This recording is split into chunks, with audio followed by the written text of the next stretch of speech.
Hello friends, in this video I am discuss about the problem copy and pushback जो कि है starters 47 के अंदर.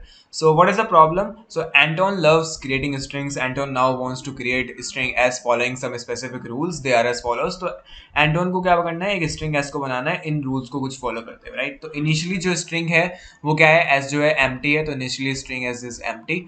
और क्या कर सकता है? Anton can perform two type of operations on S. क्या क्या ऑपरेशन मैं कर सकता हूँ इस एस स्ट्रिंग को बनाने के लिए? तो पहला ऑपरेशन ये है, I can choose a lower case Latin character an element of A to Z and append it to S. मतलब ए से लेके जेड तक कोई भी लोअर केस अल्फाबेट में चूज कर सकता हूँ और उसको अपेंड कर सकता हूँ इस स्ट्रिंग के आगे. फॉर एग्जाम्पल लेट से अगर एस इनिशियली क्या होता है? सी एल ए पी होता है क्लैप. तो मैं इस क्लैप को कैसे टर्न कर सकता हूँ? मैं इसको टर्न कर सकता हूँ like C L A P A. तो मैं ए को अपेंड कर सकता हूँ इसके आगे, या फिर C L A P B इस तरीके से अपेंड कर सकता हूँ, up to C L A P Z इस तरीके से कर सकता हूँ, राइट? तो कोई भी एक कैरेक्टर मैं ए से लेके जेड तक small lower case Latin character को उठा के यहाँ पे अपेंड कर सकता हूँ. And this is my first operation. Second operation जो कर सकता हूँ वो क्या है? Append a copy of S to itself, right? मतलब लेट से अगर इनिशियली एस ये है मेरे पास, करंटली एस जो है क्लैप है, तो सेकंड ऑपरेशन में क्या कर सकता हूँ? इस स्ट्रिंग को उठा के कॉपी करके कॉपी पेस्ट कर दो इसको आगे इस तरीके से क्लैप क्लैप. ठीक है, तो Anton can turn into clap clap. तो append is copy of S to itself. तो इसकी कॉपी मैंने खुद से ही अपेंड कर दी यहाँ पे. तो ये मेरा सेकंड ऑपरेशन है. तो एक ऑपरेशन सिंगल एक कैरेक्टर यहाँ पे अपेंड करना है, दूसरा ऑपरेशन सेम स्ट्रिंग को कॉपी करके आगे अपेंड कर देना, राइट? तो ये ऑपरेशन मैं कर सकता हूँ to make this particular string S. तो यहाँ पे however Anton doesn't want to perform operation one twice in row. एक ऑपरेशन को वो इन अ रो नहीं कर सकता. मतलब लेट से अगर फर्स्ट ऑपरेशन उसने करा तो उसको टू ऑपरेशन अगली बार करना ही पड़ेगा. तो एक लगातार वो एक ऑपरेशन को दो बार नहीं कर सकता. सिंपल सी बात है. यहाँ पे you are given a string A consisting of lower case Latin alphabet. Is possible for Anton to create A using his operations on any number of times. ठीक है, तो मुझे एक स्ट्रिंग दी गई है, जैसे क्लैप क्लैप दे दिया. तो क्या मैं क्लैप क्लैप को इन ऑपरेशंस को करते हुए बना सकता हूँ if I start from the empty string, right? तो सिंपल सा प्रॉब्लम में बोला गया है. तो दो ऑपरेशंस मुझे करने हैं. मुझे इनिशियली एम्प्टी स्ट्रिंग होगी और मुझे एक स्ट्रिंग दी जाएगी. उस स्ट्रिंग को मुझे बनाना है एम्प्टी स्ट्रिंग से बाय यूजिंग दिस और by following this particular operations, right? तो इनपुट फॉर्मेट सिंपल सा है. Number of test cases input में लेने हैं, उसके बाद एक सिंगल इंटीजर एन इनपुट में लेना है, और उसके बाद बेसिकली मुझे एक string A of length input में लेनी है यूजर से, राइट? आउटपुट फॉर्मेट की बात करूं तो यहाँ पे मुझे यस प्रिंट करना है if Anton can create A using his operations and no otherwise. और यहाँ पे एक सेंसिटिव नहीं है तो मैं यस को किसी भी तरीके से प्रिंट कर सकता हूँ, right? And these are constraints given. और अगर मैं सैम्पल वन की बात करूँ, so let us understand sample one. So basically अगर मैं यहाँ पे फर्स्ट टेस्ट केस देखूँ तो यहाँ पे स्ट्रिंग ऑफ लेंथ 2 में ले रहा हूँ जो कि है ए बी. क्या मैं ए बी को if I start from empty string using this two operations बना सकता हूँ? बिल्कुल नहीं बना सकता. क्यों नहीं बना सकता? लेट से अगर मैंने ए डाल दिया तो सबसे पहले मैं ये अपेंड ऑपरेशन ही तो करूंगा, जब भी तो एक स्ट्रिंग के अंदर कुछ ना कुछ आएगा. तो लेट से मैंने ए डाला. अब मुझे सेकंड ऑपरेशन ऑब्वियसली क्या करना है? मुझे इसी स्ट्रिंग को कॉपी करके दोबारा से डालना, राइट? सो यहाँ पे मुझे ए डालना चाहिए था, तो मैं ए बना सकता हूँ बट ए भी नहीं बना सकता बिकॉज मैं लगातार फर्स्ट ऑपरेशन को अप्लाई नहीं कर सकता. तो इस केस में मैं नो प्रिंट कर दूंगा. तो Anton can create A by starting from empty string and appending A using operation one. However there is no way to create A B. The only way to do is to use operation one again and append B, but this is not allowed, right? So this is that is why we print no over here. अगर मैं इसकी बात करूं तो यहाँ पे मुझे ओ O F string दे रखी. क्या मैं इसको बना सकता हूँ? बिल्कुल बना सकता हूँ. मैं पहले ओ स्टार्टिंग में अपेंड कर दूंगा, उसके बाद ओ ओ को दोबारा से कॉपी कर दूंगा. यहाँ पे कॉपी ऑपरेशन कर दिया, फिर दोबारा से एक नया लैटिन लोअर केस अल्फाबेट मैंने यहाँ पे अपेंड कर दिया. तो यहाँ पे Anton can create O from the empty string as follows. तो यहाँ पे लिखा है ऑपरेशन वन को यूज करेंगे, फिर ऑपरेशन टू को यूज करेंगे और फिर ऑपरेशन वन को यूज करेंगे. तो हम ओ ओ एफ बना सकते हैं. सिमिलरली यहाँ पे अगर मैं बात करूँ ए ए बी की, तो ऑब्वियसली इसको ही बना सकते हैं हम. कैसे? ए ए बी. तो स्टार्टिंग में मैं क्या करूंगा? फर्स्ट ऑपरेशन अप्लाई करा, इसको कॉपी करा, फर्स्ट ऑपरेशन अप्लाई करके बी अपेंड करा, इस पूरी स्ट्रिंग को यहाँ पे ए बी को कॉपी कर दिया सेकंड ऑपरेशन. मैं इस स्ट्रिंग को बना सकता हूँ if I start from the empty string. That's why I have printed over here yes. तो अगर मैं बात करूँ, अपेंड ए करा हमने, फिर उसके बाद ऑपरेशन टू यूज करा, फिर ऑपरेशन वन और फिर ऑपरेशन टू, और फिर हमने ए बी यहाँ पे स्ट्रिंग बनाने. That's why we printed yes over here. अगर मैं इसकी बात करूँ ई की की, तो ऑब्वियसली मैंने स्टार्टिंग में फर्स्ट ऑपरेशन अप्लाई करा, फिर सेकंड ऑपरेशन से डबल कर दिया इसको, फिर मैंने फर्स्ट ऑपरेशन अप्लाई करा. अब मुझे इस चीज को कॉपी कर लेता था यहाँ पे, तो ई ये बना नहीं सकता मैं. बट वी अगर यहाँ पे होता है इस तरीके से, तो इस स्ट्रिंग को बना सकता था. बट जो मुझे स्ट्रिंग गिवन है इस तरीके से, इसको मैं नहीं बना सकता. That's why I printed no over here. तो यहाँ पे लिखा हुआ है it can be shown that no sequence of operations will allow Anton to create the string EV, right? तो मुझे यस और नो इस तरीके से प्रिंट करना है, पता लगाना है क्या मैं उस स्ट्रिंग को बना सकता हूँ. तो बहुत सिंपल सा प्रॉब्लम है, कॉपी एंड पुश बैक, है ना? So let me discuss the approach how we can solve this particular problem. Okay, so basically एक ऑब्जर्वेशन में जो यहाँ पे देख सकता हूँ, क्या जैसे कि मैंने ये स्ट्रिंग ली, ठीक है, तो जो फर्स्ट ऑपरेशन है मैं उसको जब भी अप्लाई कर सकता हूँ जब मेरी स्ट्रिंग की लेंथ क्या है, इवन है। तो लेंथ है S dot length modulus 2 equal to 0, मतलब जो मेरी स्ट्रिंग की लेंथ हो वो इवन हो। ऑब्वियसली यार देखो, अगर स्ट्रिंग की लेंथ 0 है तो ऑब्वियसली मैं फर्स्ट ऑपरेशन को ही अप्लाई करूंगा। अगर मैं एग्जांपल में यहाँ पे ओ ओ एफ मुझे लेट से बनाना है, सो मैं कैसे बना सकता हूँ? इनिशियली मेरी स्ट्रिंग एम्प्टी है, मतलब लेंथ क्या है उसकी 0 है। सो बेसिकली मैं एम्प्टी स्ट्रिंग में फर्स्ट ऑपरेशन अप्लाई करके एक लोअर केस कैरेक्टर अपेंड कर दूंगा। इस पर्टिकुलर केस में मैं ओ को अपेंड कर दूंगा एम्प्टी स्ट्रिंग में, और इस लोअर केस कैरेक्टर को क्या करूंगा, मैं डबल करूंगा, मतलब इस तरीके से ओ ओ कर दूंगा यहाँ पे, ठीक है। तो मैंने क्या करा यहाँ पे, इवन लेंथ कर दी अपनी स्ट्रिंग की। तो अब मैं क्या करूंगा, फिर से क्या करूंगा, फर्स्ट ऑपरेशन को अप्लाई करूंगा जो कि अपेंड करने का, और मैं यहाँ पे एफ अपेंड कर दूंगा। अगर मैं इस तरीके का एग्जांपल लेट से, तो ए मैंने इनिशियली अपेंड करा, ए को दोबारा से कॉपी करते, इवन लेंथ बन गई मेरी स्ट्रिंग की, राइट। तो मैं जब भी अप्लाई कर पा रहा हूँ फर्स्ट ऑपरेशन को जब मेरी स्ट्रिंग की लेंथ क्या है, इवन है। तो यहाँ पे मैंने बी अप्लाई करा। अब ए बी ऑड है तो ऑब्वियसली मुझे क्या करना पड़ेगा, यहाँ पे सेकंड ऑपरेशन अप्लाई करना होगा, तो मैं ए बी कर दूंगा इस तरीके से। अब और कुछ आगे होता है तो यहाँ पे स्ट्रिंग ऑफ लेंथ इवन है यहाँ पे, तो मैं फर्स्ट ऑपरेशन ही अप्लाई करूंगा यहाँ पे, है ना। तो कुछ भी यहाँ पे अपेंड इस तरीके से कर सकता हूँ अगर मुझे कुछ इस तरीके की स्ट्रिंग यहाँ बनानी है, right. Okay, so now let me discuss with this operation how we can proceed further. Okay, so मुझे क्या समझ आ रहा है यहाँ पे, जो फर्स्ट टाइप ऑफ ऑपरेशन है वो जब भी मैं अप्लाई कर सकता हूँ, या तो मेरी स्ट्रिंग एम्प्टी है या immediately after an operation of second time has been perform, right. कि जैसे मैंने सेकंड टाइप का ऑपरेशन परफॉर्म करा, उसको कॉपी करा मैंने इस तरीके से, ठीक है ना। एक स्ट्रिंग ली, उस स्ट्रिंग को मैंने दोबारा से कॉपी कर दिया इस तरीके से जब मैं अप्लाई कर पा रहा हूँ फर्स्ट ऑपरेशन को, ठीक है। तो ये मेरी ऑब्जर्वेशन है। और after every operation of second type जो मेरी स्ट्रिंग की लेंथ है वो क्या हो जा रही है, इवन हो जा रही है। Means 2 multiply by length of original string, इस तरीके से मेरी हो जा रही है। तो ऑब्वियसली अगर मेरे पास 1 लेंथ की स्ट्रिंग थी, जब मैं सेकंड ऑपरेशन को अप्लाई कर दूंगा तो मेरे पास इवन लेंथ की स्ट्रिंग हो जाएगी, बिकॉज मैं उसको डबल कर रहा हूँ, तो 2 से मल्टीप्लाई कर रहा हूँ, राइट। तो ओरिजिनल स्ट्रिंग इस तरीके से हो जा रही है।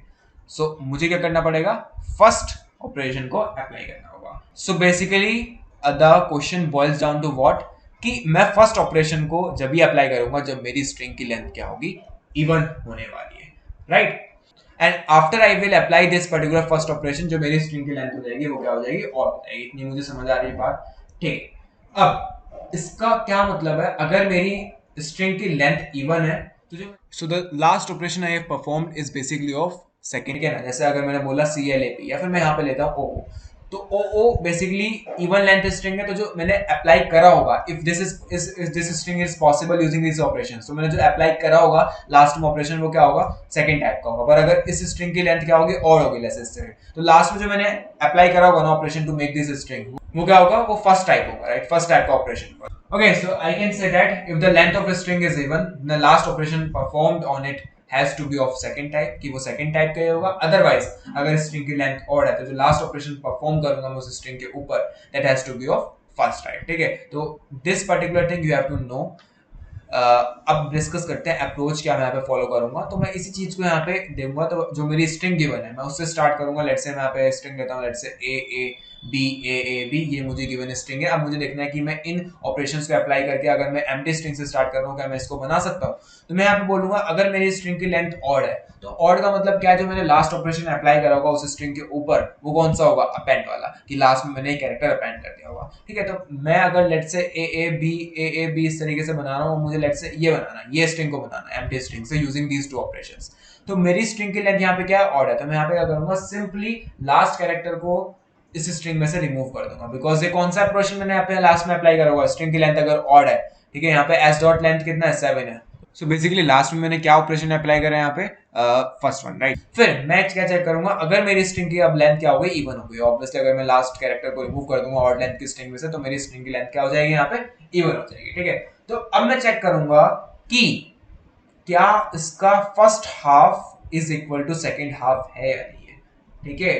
कि जो स्ट्रिंग है is the copy of two equal strings, right. ये जो स्ट्रिंग है ये कॉपी ऑफ टू स्ट्रिंग्स होनी चाहिए इस तरीके से। मतलब अगर मैं इसको डिवाइड कर दूं फ्रॉम द हाफ, तो ये स्ट्रिंग और ये स्ट्रिंग अगर इक्वल हो गए, इसका मतलब मैं कह सकता हूं कि मैंने सेकंड ऑपरेशन यहाँ पे अप्लाई करा है, ठीक है।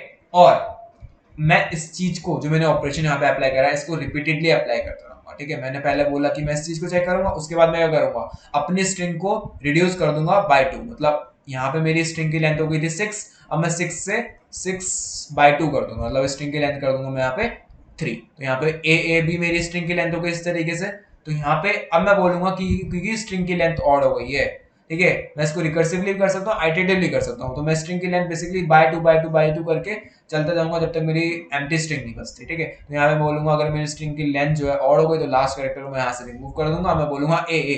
तो मैं चेक करूंगा क्योंकि यहाँ पे मैंने सेकंड ऑपरेशन अप्लाई करा होगा, तो ऑब्वियसली यहाँ पे ये फर्स्ट स्ट्रिंग सेकंड स्ट्रिंग दोनों इक्वल होने चाहिए, ठीक है ना। तो मैं बोलूंगा मिड से क्या फर्स्ट जो स्ट्रिंग है, फर्स्ट हाफ जो है वो सेकंड हाफ के इक्वल है नहीं। अगर ऐसा है इसका मतलब है कि मैंने सेकंड ऑपरेशन करेक्टली अप्लाई करा था और वो अप्लाई हो गया था यहाँ पे। फिर मैं बेसिकली आगे मूव ऑन कर जाऊंगा, ठीक है। मैं फिर से रिड्यूस कर दूंगा इसको बाय टू, तो मेरी 2 लेंथ की स्ट्रिंग थी, अब मैं 2/2 कर दूंगा तो मेरी 1 लेंथ की स्ट्रिंग बचेगी, मतलब खाली ए बचेगा। अब क्योंकि ऑड लेंथ की स्ट्रिंग है तो मैं इसको ए को यहाँ से पॉप आउट कर दूंगा और हटा दूंगा यहाँ से, और मैं बोलूंगा मेरे पास स्ट्रिंग ऑफ लेंथ 0 बची हुई है। तो ऑब्वियसली मैं एम्प्टी स्ट्रिंग पे पहुंच चुका हूँ, इसका मतलब मैं इस स्ट्रिंग को बना सकता हूँ यूजिंग दिस ऑपरेशंस, ठीक है। तो मैंने बेसिकली रिवर्स चल रहा हूँ, इस तरीके से ऑपरेशंस को देख रहा हूँ, मैं अप्लाई कर सकता हूँ। तो अगर मैं यहाँ से चलूँ, ठीक है, मैं बोलता हूँ लेट्स से ए दिया मुझे, मैंने अपेंड करा, उसके बाद मैंने क्या करा, ए को इस तरीके से कॉपी कर दिया, फिर मैंने क्या करा, ए बी को अपेंड कर दिया, फिर मैंने क्या करा, ए बी इस तरीके से कॉपी कर दिया, ठीक है। उसके बाद मैंने क्या करा, ए बी सी कर दिया, मतलब लास्ट में मैंने एक कैरेक्टर अपेंड करा, ठीक है। फिर मैंने ए बी को कॉपी करा है 2 बार इस तरीके से, यहाँ पे अगर दिख रहा होगा तो ए बी को 2 बार कॉपी करा है। तो कॉपी मैं कब कर सकता हूँ, जब मेरी स्ट्रिंग की लेंथ क्या होगी, इस तरीके से ऑड गिवन है ना। तो मैं इस बेसिकली ऑपरेशन कौन सा अप्लाई कर सकता हूँ, यहाँ पे सेकंड ऑपरेशन अप्लाई कर सकता हूँ, ठीक है। अगर मेरी स्ट्रिंग की लेंथ ऑब्वियसली अगर ऑड है तो इस तरीके से, मतलब ये फर्स्ट हाफ सेकंड हाफ के इक्वल होगा ना ऑब्वियसली, अगर मैंने सेकंड टाइप का ऑपरेशन अप्लाई करा होगा। तो that's why I just proceed like this, right. तो जो मुझे ऑपरेशंस दिए गए थे, मैं एम्प्टी स्ट्रिंग से इस स्ट्रिंग को बनाना था, तो मैं इस स्ट्रिंग से एम्प्टी स्ट्रिंग पे अब जा रहा हूँ। तो बेसिकली एक रिवर्स प्रोसीजर में यहाँ पे अप्लाई करने की कोशिश कर रहा हूँ, ठीक है। एक और टेस्ट केस लेते हैं यहाँ पे, लेट्स से ई लेते हैं, ई वीई, ठीक है। अब मैं देखता हूँ एम्प्टी स्ट्रिंग से मुझे ये बनाना है, एम्प्टी स्ट्रिंग से अगर मुझे बनाना था तो मैं बोलता ई अपेंड करा, ई को डबल कर दिया, फिर ई वी अपेंड कर दिया मैंने यहाँ पे, फिर इसको मैं डबल कर दूंगा इस तरीके से। पर यहाँ पे वी तो है ही नहीं, तो ऑब्वियसली मैं इसको नहीं बना सकता, ठीक है। तो इस स्ट्रिंग को मैं नहीं बना सकता। पर अगर मैं देखूं जो हमने अभी प्रोसीजर डिस्कस करा, जो एल्गोरिथम डिस्कस करी है, वो क्या कह रही है, लास्ट कैरेक्टर को मैं हटा दूंगा अगर वो बेसिकली ऑड लेंथ की स्ट्रिंग है मेरी, राइट। तो यहाँ पे एस डॉट लेंथ कितना है, 5 है, तो इसको मैं हटा दूंगा ऑब्वियसली, है ना। ई वी बचा, अब ई वी को मैं देखूंगा फर्स्ट हाफ के सेकंड हाफ के इक्वल है नहीं है, इसका मतलब है मैं इसको इन ऑपरेशंस को अप्लाई करके नहीं बना सकता, राइट। दैट्स व्हाई यहाँ पे हमारा आंसर जो होगा नो होगा इस पर्टिकुलर केस के अंदर, और ऊपर वाले केस के अंदर क्या था, हमारा यस था आंसर। तो बेसिकली मैं चेक करूंगा कि जो मेरा फर्स्ट हाफ है स्ट्रिंग का वो क्या सेकंड हाफ के इक्वल है, राइट। अगर है इसका मतलब है मैंने सेकंड ऑपरेशन उस पर अप्लाई करा है उस पर्टिकुलर स्ट्रिंग को बनाने के लिए, और अगर basically first half second half के इक्वल नहीं है, इसका मतलब है मैंने सेकंड ऑपरेशन वहाँ पे अप्लाई नहीं करा है, राइट। तो मैं उस स्ट्रिंग को बेसिकली नहीं बना सकता हूँ, ठीक है। Okay so this is the overall algorithm. तो बहुत सिंपल है, ठीक है ना। अगर ऑड लेंथ की स्ट्रिंग है तो लास्ट कैरेक्टर को रिमूव कर देना, अगर इवन लेंथ की स्ट्रिंग है तो मुझे चेक करना है हाफ से कि आधी स्ट्रिंग क्या दूसरी आधी स्ट्रिंग के इक्वल है, right. First half second half के इक्वल है या नहीं है, ठीक है। इसी चीज को मुझे रिपीटेडली चेक करते जाना है, ठीक है। इवन लेंथ है तो क्या करना है, मुझे फर्स्ट हाफ को सेकंड हाफ से चेक करना है, अगर बेसिकली ऑड लेंथ है तो लास्ट कैरेक्टर को रिमूव कर देना है। और ये सब कुछ कब तक करना है मुझे, जब तक बेसिकली मेरी स्ट्रिंग की लेंथ 0 हो जाती है या फिर मेरी स्ट्रिंग एम्प्टी हो जाती है, right. Okay, so now let me discuss the code for this particular algorithm. Okay so basically अगर मैं यहाँ पे कोड डिस्कस करूँ तो मैं सबसे पहले क्या कर रहा हूँ, number of test cases user से इनपुट में ले रहा हूँ, तो सीन टी मैंने यहाँ पे कर दिया, और हर एक टेस्ट केस के करस्पॉन्डिंग में क्या कर रहा हूँ, यहाँ पे सीन एन कर रहा हूँ और सीन एस कर रहा हूँ। इसका मतलब स्ट्रिंग को इनपुट में ले रहा हूँ और स्ट्रिंग की लेंथ को इनपुट में ले रहा हूँ। उसके बाद मैंने यहाँ पे सिंपल सा वही लॉजिक लगाया जो मैंने यहाँ पे अभी डिस्कस करा है। सो मैंने यहाँ पे क्या कर रहा हूँ, while N is greater than 0, जब तक मेरी स्ट्रिंग की लेंथ बेसिकली 0 नहीं होती या मेरी स्ट्रिंग एम्प्टी नहीं होती, जब तक मैं इस लूप को चला रहा हूँ, आउटर लूप को। उसके बाद मैं चेक कर रहा हूँ अगर N modulus two equal to 0 है, राइट, कि मेरी जो स्ट्रिंग की लेंथ है वो क्या है, इवन है। अगर इवन होगी तो what I will do is कि मुझे फर्स्ट हाफ को सेकंड हाफ से चेक करना है क्या वो इक्वल है या नहीं है, ठीक है। तो उसी चीज को मैंने कुछ इस तरीके से फॉर लूप के लॉजिक में लिखा है कि i इक्वल टू 0 से लेके i लेस देन n/2 तक मैं क्या चल रहा हूँ, मैं चेक कर रहा हूँ s ऑफ i क्या इक्वल है s of n/2 plus i के, ठीक है। सिंपली चेक कर रहा है, लाइक अगर मैं यहाँ पे ए बी का, तो यहाँ पे मुझे पता है n modulus two equal to 0 हो जाएगा, बिकॉज s डॉट लेंथ जो है वहाँ पे 6 है। तो मैं यहाँ पे क्या कर रहा हूँ, एक लूप चला रहा हूँ 0 से लेके n/2 तक, n की वैल्यू यहाँ पे 6/2 मीन्स 3, तो 0 1 2 के लिए लूप चलेगा। तो s ऑफ 0 में चेक कर रहा हूँ क्या s ऑफ 0 इक्वल टू है किसके, s of n/2 plus i। n/2 क्या है यहाँ पे, n इज बेसिकली 6 ओवर है, 6/2 इज नथिंग बट 3, और 3 प्लस 0। तो इनिशियली अगर मैं बोलूँ तो एस ऑफ 0 को मैं चेक कर रहा हूँ क्या वो इक्वल है एस ऑफ 3 के, मीन्स 0 1 2 3। तो इस ए को मैं इससे कंपेयर कर रहा हूँ, अगली बारी में इस ए को इससे कंपेयर कर रहा हूँ, इसको इससे कंपेयर कर रहा हूँ, ठीक है। मतलब फर्स्ट हाफ को सेकंड हाफ से अल्टीमेटली मैं यहाँ पे कंपेयर कर रहा हूँ, ठीक है, इस लूप के थ्रू कि i इज इक्वल टू 0 से लेके n/2 तक, और s ऑफ i अगर not equal to at any case आ गया, इसका मतलब है कि लेट से मैंने a को इससे कंपेयर करा, a को इससे कंपेयर करा, लेट से यहाँ पे b था और यहाँ पे d होता, तो इन एनी केस अगर कोई कैरेक्टर फर्स्ट हाफ में है और सेकंड हाफ में अलग आ गया इस तरीके से, तो उसका मतलब है यहाँ पे ये वाली कंडीशन जो हो जाएगी ट्रू हो जाएगी, और मैं यहाँ पे फ्लैग को फॉल्स कर दूंगा। फ्लैग नोट कर रहा है कि अगर फ्लैग ट्रू है इसका मतलब मैं स्ट्रिंग को बना सकता हूं, अदरवाइज एट एनी केस अगर ये वाली कंडीशन ट्रू हो जाती है, ठीक है, इसका मतलब है कि जो फर्स्ट हाफ है वो सेकंड हाफ के इक्वल नहीं होगा, तो मैं यहाँ पे उसी केस में क्या कर दूंगा, फ्लैग को फॉल्स कर दूंगा और ब्रेकआउट कर दूंगा इस पर्टिकुलर लूप से। तो जैसे मेरा फ्लैग फॉल्स होगा तो मैं बोल दूंगा कि इस पर्टिकुलर आइट्रेशन में क्या हुआ कि मेरा फ्लैग फॉल्स हो गया, तो ऑब्वियसली मैं इस स्ट्रिंग को जनरेट नहीं कर सकता, जैसे मैंने अभी डिस्कस करा था। लेट्स से अगर मैं यहाँ पे एग्जांपल नीचे वाला, तो ई ई वी ई अगर मैंने लिया तो मैं क्या करूँगा, सबसे पहले तो लास्ट वाले कैरेक्टर को यहाँ से रिमूव कर दूंगा, और वो बेसिकली यहाँ से रिमूव हो जाएगा कि अगर n मॉडुलस 2 इक्वल टू 1 है, मतलब ऑड है, तो n is equal to n-1 कर दे, तो ये इक्विवेलेंट है किसके, कि अगर मैं लास्ट कैरेक्टर को रिमूव कर रहा हूँ तो मैंने n की लेंथ क्या कर दी, एक रिड्यूस कर दी, तो मतलब ई ई वी ई के लिए मैं लूप को बेसिकली देख रहा हूँ, रन कर रहा हूँ, तो फिर मैं यहाँ पे बोलूंगा n मॉडुलस 2 इक्वल टू 0 है नहीं है, तो ऑब्वियसली वहाँ पे n की वैल्यू 4 है, तो ये मॉडुलस 2 इक्वल टू 0 है। तो मैं अब अगर फर्स्ट हाफ को सेकंड हाफ से चेक करूंगा तो बोलूंगा ई क्या वी के इक्वल है, ई वी के इक्वल नहीं है, तो उसी केस में मैं क्या कर दूंगा, फ्लैग को फॉल्स कर दूंगा, और एक बार भी अगर फ्लैग फॉल्स होगा इसका मतलब है मैं ई ई वी ई को जनरेट नहीं कर सकता हूँ from empty string using these two operations. तो मैं यहाँ पे चेक करूंगा इफ अगर by chance flag equal to false हो गया एट एनी आइट्रेशन, तो मैं यहाँ पे सिंपली नो प्रिंट कर दूंगा, अदरवाइज मैं यहाँ पे सिंपल यस प्रिंट कर दूंगा, ठीक है। तो this is a very simple logic कि वाइल चलाना है, यहाँ पे वाइल लूप को चलाना है जब तक मैं स्ट्रिंग की लेंथ जो है वो बेसिकली 0 नहीं जाती या फिर एम्प्टी स्ट्रिंग नहीं जाती मेरी, और अगर n मॉडुलस 2 इक्वल टू 0 तो फर्स्ट हाफ और सेकंड हाफ को मैं चेक कर रहा हूँ, अगर by any chance first half second half के इक्वल नहीं है तो मैं यहाँ पे फ्लैग को फॉल्स कर दूंगा, और अगर फ्लैग फॉल्स हो गया तो मैं यहाँ पे नो प्रिंट कर दूंगा, और अदरवाइज मैं यहाँ पे ये ऐसे प्रिंट करूंगा अगर फ्लैग कहीं भी किसी भी आइट्रेशन में फॉल्स नहीं हुआ, ठीक है। और बेसिकली यहाँ पे एक और चीज मैं यहाँ पे कर रहा हूँ, n मॉडुलस 2 इक्वल टू 0 पे जैसे ही मैंने ये फॉर लूप चेक कर लिया, फर्स्ट हाफ सेकंड हाफ से चेक कर लिया, तो मैं क्या करूंगा, यहाँ पे अपनी स्ट्रिंग की लेंथ को रिड्यूस कर दूंगा बाय 2, तो n is equal to n/2 क्या कर देगा, इसकी स्ट्रिंग की लेंथ को क्या कर देगा, बाय 2 रिड्यूस कर देगा। सो बेसिकली अगर n ओड होगा यहाँ पे तो मैं उस केस में क्या करूंगा, यहाँ पे n is equal to n-1, मतलब स्ट्रिंग की लेंथ को एक रिड्यूस कर दूंगा यहाँ पे, right, that is equivalent to like removing the last character from the string. तो this is a very simple logic, simple सा इतना लॉजिक हमें समझना था, और थोड़ा सा रिवर्स हमें जाकर सोचना था कि एम्प्टी स्ट्रिंग से अगर मैं स्ट्रिंग बना सकता हूँ तो स्ट्रिंग से एम्प्टी स्ट्रिंग पे मैं कैसे पहुंच सकता हूँ, तो उस चीज को हमें थोड़ा सोचना था इस पर्टिकुलर क्वेश्चन के अंदर, otherwise this question is very easy. Okay, so that's all for this particular solution. एक बार compile and run करके इसको देख लेते हैं। Okay, so the code is successfully executed and it is showing me the correct output for this particular custom input, that is 1 2 UU मैंने डाला, तो यहाँ पे ये प्रिंट कर रहा है। अगर मैं यहाँ पे let's say sample इनपुट ये वाला ले लूँ, यहाँ पे इस तरीके से मैं इसको कॉपी कर लेता हूँ और मैं यहाँ पे अब कंपाइल एंड रन करता हूँ, तो it will show me the output no yes yes no. Okay, so that is successfully executed and it's showing me the same output as this. Okay, so that's all for this particular video. If you like this particular video, like, share and subscribe, and bye bye.